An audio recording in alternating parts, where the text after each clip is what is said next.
Trauma Therapist Podcast, episode 439.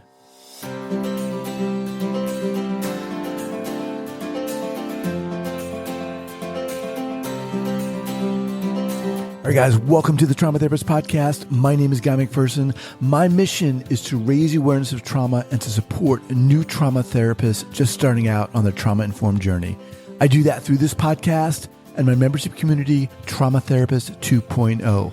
If you're a therapist of any kind, interested in learning about trauma, and you're looking for support and inspiration, I invite you to check out Trauma Therapist 2.0 by going to traumatherapist2.com. That's traumatherapist, the number 2.com. All right, let's get started. This episode is sponsored by cptsdfoundation.org. And one of the great things about for me about doing this podcast is that I get to speak to and work with amazing people. And Athena Moberg, the CEO and founder of cptsdfoundation.org, is one of those individuals. This woman is on fire. I got to meet her several months ago here in San Francisco. We had breakfast together and just had a really great talk. And I got to learn about her foundation and what they're doing. They provide complex trauma survivors and practitioners with compassionate support, skills, and trauma-informed education. Athena works together with expert practitioners and treatment centers, offering daily touch points to anyone currently in trauma therapy or who wants a safe place to come, feel heard and validated between therapy appointments. Some of the resources they offer are daily recovery support, a healing book club. They have free support groups. They also offer this really cool thing where they can send you texts just to encourage you and help you heal on your journey. So check them out at cptsdfoundation.org/trauma therapist podcast. Once again, that's cptsdfoundation.org/trauma therapist podcast. This episode is sponsored by Somatic Experiencing. Trauma may be a fact of life, but it doesn't have to be a life sentence. Somatic experiencing is a psychobiological method of addressing clients' physical and emotional trauma conditions and helps to give voice to their experiences without a need for them to retell their story. SE focuses on regulation of the nervous system and offers the opportunity to engage, complete, and resolve the body's instinctual responses to traumatic experiences. For more information regarding somatic experiencing and the SE professional training program, the Trauma Therapist Podcast listeners can visit traumahealing.org/TTP. That's traumahealing.org/TTP. All right, guys, welcome back to the special series of the Trauma Therapist Podcast. I am very excited this morning to be joined by Dr. Janina Fisher. Janina, welcome. Thank you. Nice to be here. All right. So Janina is a licensed clinical psychologist and instructor at the Trauma Center, an outpatient clinic and research center founded by Bessel van der Kolk. Known for her expertise as both a therapist and consultant, Janina is also past president of the New England Society for the Treatment of Trauma and Dissociation and EMDR International Association credit provider and a faculty member of the Sensorimotor Psychotherapy Institute and a former instructor at Harvard Medical School.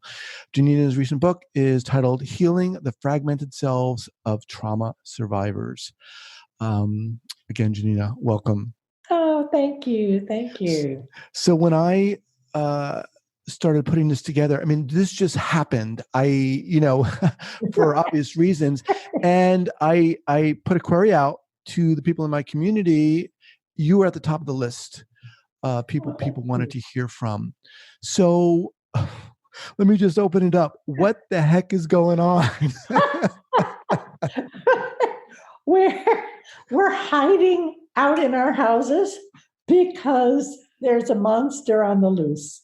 And the thing that's so hard is I'm used to working with people's past traumatic experiences. Right. And now we have this Godzilla roaming our community and our world. And it's discombobulating and frightening on so many levels. And that's exactly what it feels like. It feels like it's this monster on the loose. Yeah. Well, there's a lot that there's certain things that we can do in our homes, but for me, you hit it on the head. It feels like there's something out there Okay. that I can't control. Absolutely, which is so true.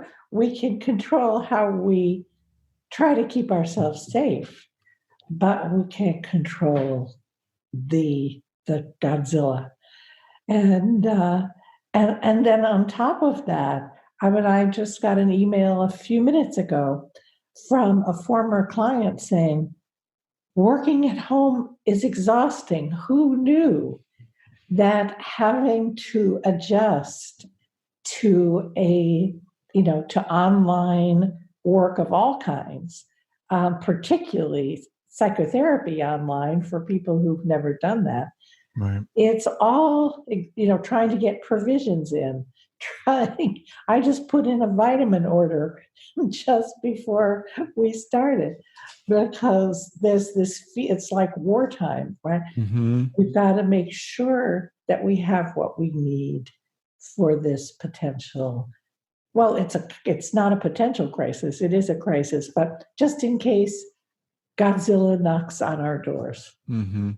So to give us some context here, let's start kind of from kind of a macro level, if you will, and then narrow it down to a more personal or individual level.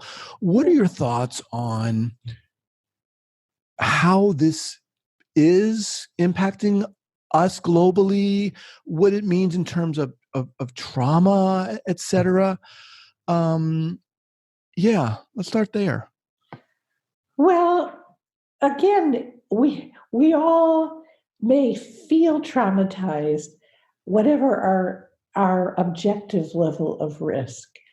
But I'm thinking of my colleagues in Italy. I have a very, very close group of colleagues there, and someone just told me yesterday that literally they can't bury the bodies fast enough. So Italians are being exposed not just to this fear of the virus, and to the fear of their fellow citizens, but also to these very traumatic images. So, depending on how we all fare in this crisis, we're exposed to the sense of threat. That's just all of us. Some of us who are older or who have health problems have a even greater sense of threat, and we know that trauma isn't just about when something happens; it's also the anticipation of threat. It's the objective sense of risk to life that we're all taking every day. So that's going to affect us. On top of that, this is something I often do just to kind of regulate my own nervous system. When we are frightened, when we're anxious, when we're in a emergency stress response, the immune system is suppressed. So the more we can try to live in the present moment, a moment at a time, a day at a time, an hour at a time, the more we bring calm to the body, the more we're going to support our immune systems. So that I think is a very important thing we can all do. In addition to all the things that we're being told that we can do. Mm-hmm. So, at a macro level, the sense of threat, right, is right here, right now. Also, there's this sense of threat. What's going to happen when Godzilla finally weakens and dies out? Right. And what's going to happen to our economy? What's going to happen to people who, even today, people who make their living working hourly? I was thinking today about the woman who cleans my house, whom I can't let in at the moment, and thinking maybe I should send her a payment because it feels as if the risk to the welfare of people at all levels of society is so high. So there's a lot, obviously, you're talking about a lot of perceived threat and actual threat and risk. And one of the things I'm kind of taking away from what you're saying is the importance of living moment by moment, trying to do that moment by moment to help our immune system. Right. And trying not to go to think into the future. Because thinking into the future just brings up more fear. And so as I keep saying to myself, you can't go there because your immune system needs all your support right now. In terms of an opportunity, I mean, it sounds almost flippant to say or to ask, is there an opportunity for all of us, and even more specifically for those who work, in the trauma field amidst all of this? Do you think there's any kind of an opportunity here to step up, to learn, to practice differently, or what? Well, we all do have to practice differently. That's just a given. Whether the trauma field will find a gift hidden in this crisis is unclear. But so many people are talking about the way in which being sequestered with their families, or as we say in California, sheltering in place with your loved ones, is creating an opportunity for coming together as a family. I've had long text conversations with a group of collegial friends in Washington, D.C. in the last few days. We're checking in with each other, something that we ordinarily wouldn't have done if life were going ahead normally. There's a sense that just people in the community are more concerned about each other. Right. And I think that's going to benefit us without question, that this coming together for a common purpose of saving our lives, what could be a more important reason? Right. Because we can't do it alone. So basically, that was a stupid question. There of course there's opportunities. They're all around us, right? And here's another opportunity. My friends in DC, all very, very, very gifted expert trauma therapists, they've all been freaking out about managing all this technology, right? It's enough to show up for your clients. Now you have to worry about the technology. And so that's a whole other level of anxiety. I think from what I hear, clients are just so happy to have the contact, have a way to continue. Right. And there isn't nobody's complaining, why do I have to see you remotely? Right. You talked about this sudden experience of having, working with people's trauma or perceived experience of the trauma right now, kind of in the moment, as opposed to a past trauma. Talk a little bit about what that means, are there challenges to that, how that works differently, and so forth. Well, it was a question that often gets raised in any case. For instance, I have child therapist colleagues who often talk about, how do I help the child go back to the unsafe situation? Because they aren't necessarily kids who are safe now. And that's the thing, you can't process trauma if the trauma isn't over. right? Trauma has to be over we have to be safe now in order to resolve the past. So for children, for people living in unsafe neighborhoods, communities, families, in domestic violence situations, it's been an issue for many years. You can't help a client get vulnerable and then say, go back out into this dangerous world you live in. So, I've thought for years that our field's emphasis on getting to the vulnerability or going deep is actually not, it isn't the answer. That actually what we have to help people do is be here now, to adapt to their circumstances now, to have a different relationship to the trauma. And in some cases, that means helping people to resource themselves rather than helping them to touch into their vulnerability. So right now, none of us needs to be more vulnerable. But that's been true for many, many, many groups of clients for many years. Excuse me. So why the emphasis, why the importance on quote unquote going deep or becoming vulnerable? I think we got that from Freud.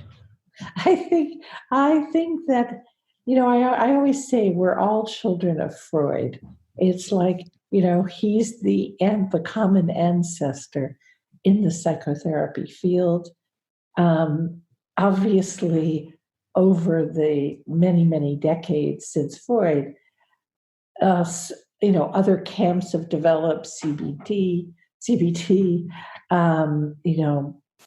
lots and lots of different methods, but he is the common ancestor because psychotherapy really didn't exist until Freud. And most psychotherapy training still teaches the talking cure. And that means that we ask people to free associate, to notice what's happening inside them, to remember the past. And we don't ask them to remember their happiest moments. We ask them to remember terrible moments. And I think it's just been accepted. It's like, for centuries we accepted that the world was flat, only to find out it was actually round. I think it's just been a given in the mental health world that that we have to help people go deep. And so this, the alternative in a sense, or another way of being present. Talk about that. What does that look like when you're working with someone? I really love this idea here. Well, it's really thinking about what does this person need today? Because trauma resolution, whatever method we're talking about, involves changing the relationship to memory. And whether that's done using exposure with EMDR, psychoanalysis, whatever method it is. My specialty is sensorimotor psychotherapy and ego state or parts work. So, of course, my tendency is to use those methods. But whatever methods we use, they're all about changing the relationship of an individual to thoughts, feelings, memories, body responses. And that doesn't necessarily require going deeply, because now we have mindfulness-based techniques so we can help people to notice the emotion, to notice the pain, to notice the fear in a mindful way rather than being swallowed up by it. Mm-hmm, mm-hmm. And of course, now with, as you call it, this Godzilla running around out there, Yeah. there's plenty of opportunities to engage in that way now. Well, the difficulty now is that there's a clear and present danger. But it's interesting. I did a remote session earlier today with a long-term client of mine, and she said, I seem to be the only person who isn't scared. And she said, I feel fear when I'm triggered. I don't feel fear of this virus or fear of what's going to happen to me. And that was interesting because she's in a high risk category. She's over 65. She has some pulmonary problems, so she's at risk. But as the traumatic memory, the fear memories, are much more intense for her than the fear of the virus. Mm. We're going to see other clients who are triggered by the virus, the sense that the world is going to end. Another email I got from a former client today said, it's going to be very hard to be around my husband and children all day, every day, because they trigger me. Because, children's emotional and attachment needs can be very triggering for parents. Mm-hmm. Spouses, right? This is the problem in marriage, is that we trigger each other. Mm-hmm. And that is going to be escalating because now we have marriages under the stress of fear. Mm-hmm. Right? So it's another opportunity for stress and trauma just by the very nature of being close together, of course. Absolutely. Potentially.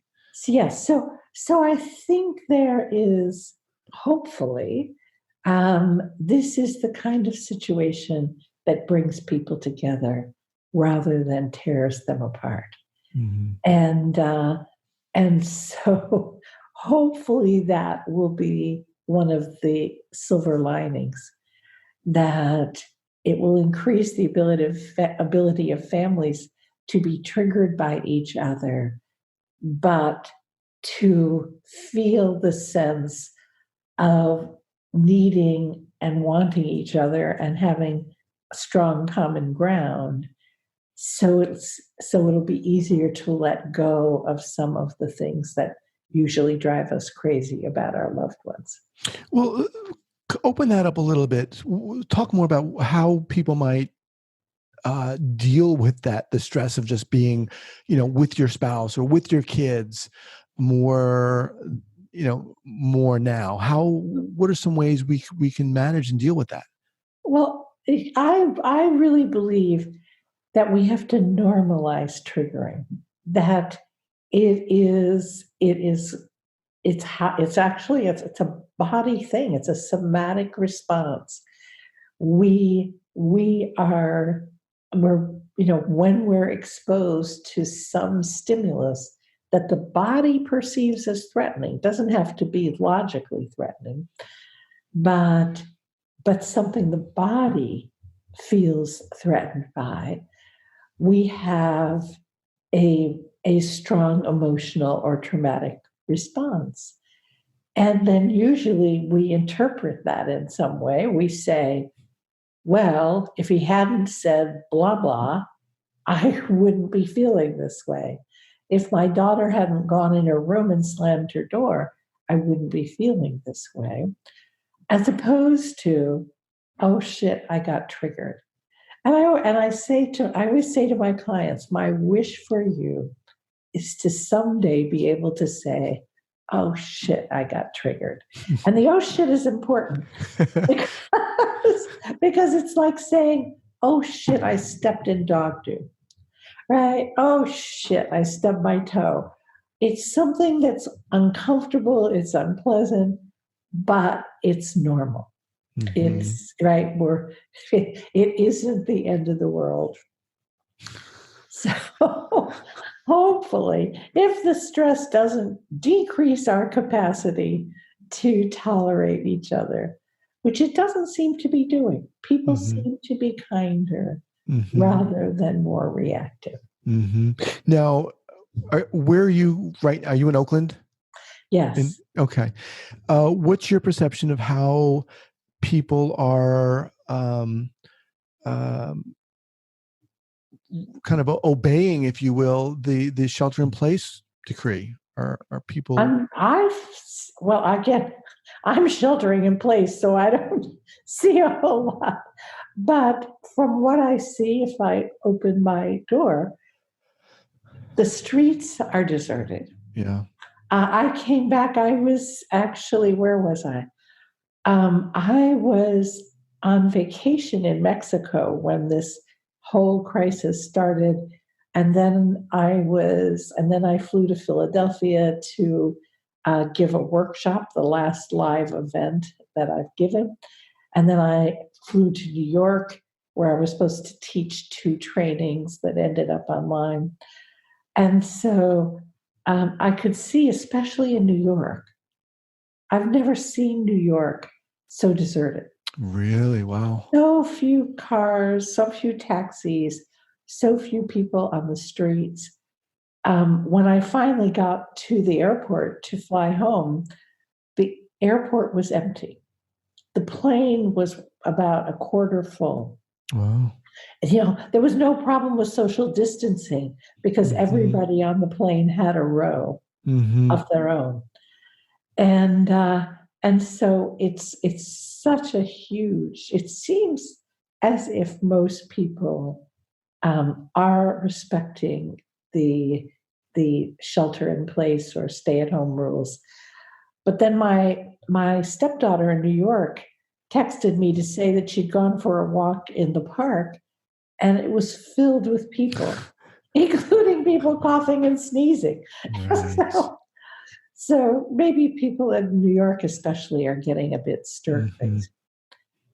But hopefully, hopefully we'll be enough people will stay in that we can slow the spread of this virus. So as we kind of close down here, what's next for you? I realize that might be difficult because you're always flying around, but as far as you can see, what are your next steps? I mean, events are going online, like you did. Many, many, many podcast series, many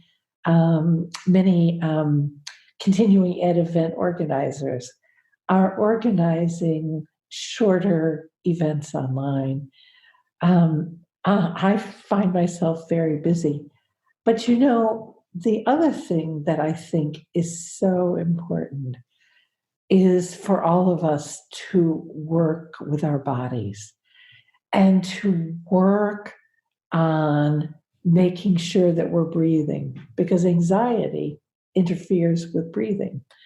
And, to try to stay as grounded and centered as we can, because all around us are cues that are going to trigger fear.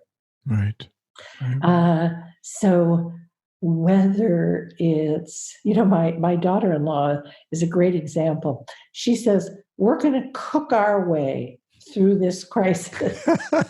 So they're baking bread, they're baking everything. They're creating food. My other daughter-in-law said, if we have enough wine, we can get Right. So, and if we just did a family birthday party for my granddaughter online. Oh, cool. So we all sang her happy birthday remotely. Awesome. Well, look, as we close out here, and before we close out, I just want to say you are such an inspiration, not just to me, but for a lot of people out there, Janina. I remember when I went through level 1, level 2 of Sensorimotor Psychotherapy training, you were one of the lead trainers and just amazing teacher. And I'm not just saying this because you're here, but, and then I was in that consultation group with you for a while and just incredible. Just Thank so you. insightful. You're welcome. And just humorous. And you bring such a humanity to this field and a humor that I so respect. And I want to just say thank you. Oh, you're so welcome. You're so welcome. And can I just say that in the midst of this crisis, I'm finishing my next book, which is called Transforming the Living Legacy of Trauma. Oh, wow. And I thought, this is one of those little silver linings, is that I have time to work on it while we're all sheltering. Awesome. Well, we're all looking forward to that one. When's that due out? So that's due out in the fall. Oh, cool. All Yeah. right. Yeah. Awesome. All right, Janina, I wish you well. Thank you. Okay, I wish you well. I wish all of your viewers well. Thanks so much, Guy. All right.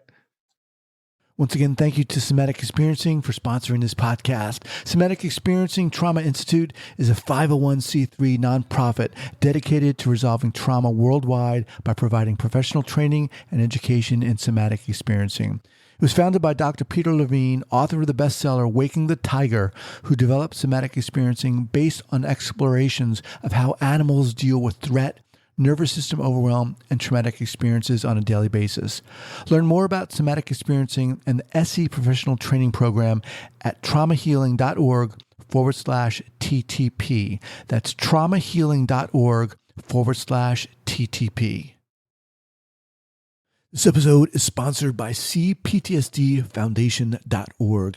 One of the great things about for me about doing this podcast is that I get to speak to and work with amazing people. And Athena Moberg, the CEO and founder of CPTSDFoundation.org, is one of those individuals. This woman is on fire. I got to meet her several months ago here in San Francisco. We had breakfast together and just had a really great talk. And I got to learn about her foundation and what they're doing. They provide complex trauma survivors and practitioners with compassionate support, skills, and trauma-informed education. Athena works together with expert practitioners and treatment centers, offering daily touch points to anyone currently in trauma therapy or who wants a safe place to come, feel heard and validated between therapy appointments. Some of the resources they offer are daily recovery support, a healing book club. They have free support groups.